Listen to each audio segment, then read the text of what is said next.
All right, so I got my pretty much totaled Sentra SCR Spec V, but I did pick up this GXC over here, and my plan is to today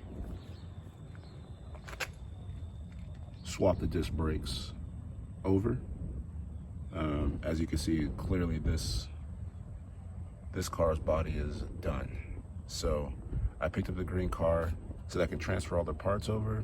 I've already transferred the interior parts, so I'm going to proceed by swapping out the rear beam to get the rear disc conversion. I also have some 2J Racing lowering springs on some decent struts that I'll transfer over as well. Overall, my plan is to transfer all the parts from this car to this one. All right, so I got the car on jack stands. I preferably want to put them on truck jacks so I can get like a really nice height. I have a spinning stud on that one, so I can't really take the wheel off, but that's not really necessary at this height. I actually can just roll everything out like a wheelbarrow. So essentially this is what needs to be done. You want to take a 10mm and a line wrench. Don't use a regular wrench, use a line wrench to get the right. And you want to loosen this up. This is your brake line. You'll pull this off, and so this will be loose. I went ahead and took the strut out. It's just 2 14s and then a 17 right there. This bolt's also a 17. After I remove all the lines from the frame of the car, I'll probably start removing that. As you can see, it's still held up in the air, and I think even when I pull that strut in the back there, this beam should still stay slightly suspended in the air by this junction here. So I'm probably going to remove that last, then put a jack underneath the beam, and then just jack the beam down. Probably put this wheel back on, put 2 bolts, and then just slide it out. The other thing I need to do is actually go underneath and get the e-brake cables. I'll have to go inside of the car first, which is actually fairly easy. I'll show you how to remove the e-brake cables from there. Pull them from the bottom, and you'll also have to remove the trailing arm bolts. I saw another video where they removed it from here, but I don't think that's actually necessary. I think just removing it from the pivot point, the bolt from the pivot point, is sufficient. All right, so I'm gonna start removing these things from this car, get the other car centered, and then I will be back. All right, so I'm underneath the car. These 2 little brackets you can see actually hold the e-brake cables. The e-brake cables, as you can see, are coming out of them. Those are just gonna be 2 10mm bolts per side. They come out pretty easy. I'm pretty much ready to take it out.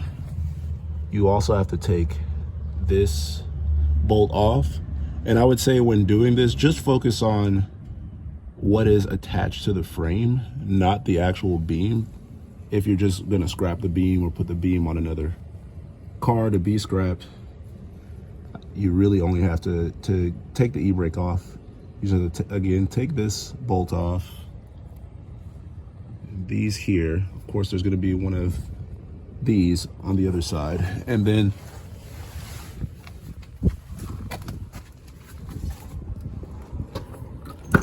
you need to take your center console off. And then if you lift it up underneath, that's one of the e-brake cables, and that braided line that you see that's exposed, that is actually attached to the handbrake. As I'm pulling it up, that noise you're hearing is actually the handbrake engaging, but it's not doing anything because it's detached. I'm gonna switch this handbrake out with the other one because this one is brown, and I want to change all the interior to black. So it's only held what it seems like by like 2 or 3 17mm bolts. So this is easy. This is actually very easy to take off. If you're from the bicycle world, very similar, just a slightly bigger brake cable than a regular bicycle brake cable. So on a side note, go back under here. Sorry, car's a mess. on a side note, there was another video that was really helpful, gave me a guide on doing this, but they said you needed to remove the exhaust. You don't, you just need to remove the exhaust shield and just kind of push it forward to expose those e-brake cables, and you should be able to just pull them out now. As you can see, they're out. So I'm gonna remove this and then remove, it's not a panhard rod, but I can't remember what it's called.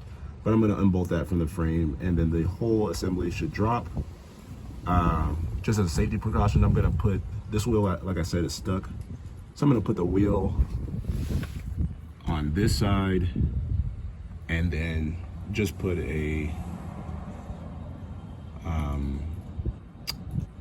just put the jack under this and just slowly lower it instead of watching it drop down. It's not necessary. Also got the brake lines removed, so pretty much everything is detached from the frame at this point, except for those 3 points. All right, so I'm gonna remove that and then I'll get back to you.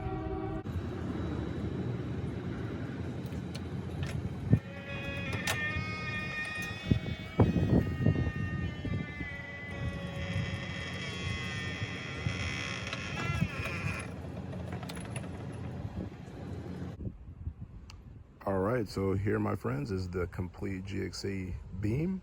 I'm gonna go ahead and remove the SER beam, swap it over to the GXE body, and then put this one on the SER body.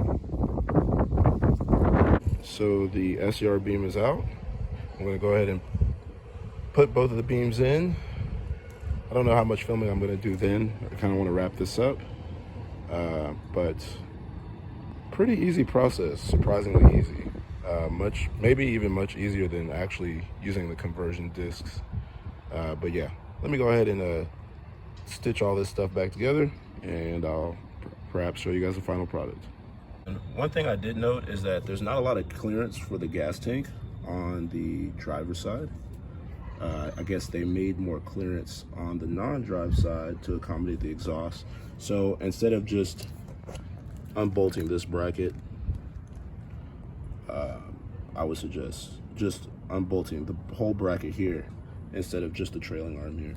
Also, this would have been a great opportunity to put new brake lines, maybe get some TDI, more TDIM, spherical bushings, all kinds of stuff like that, but kind of more in a time crunch because I want the donor car scrapped as soon as possible, so I'll probably do that stuff later.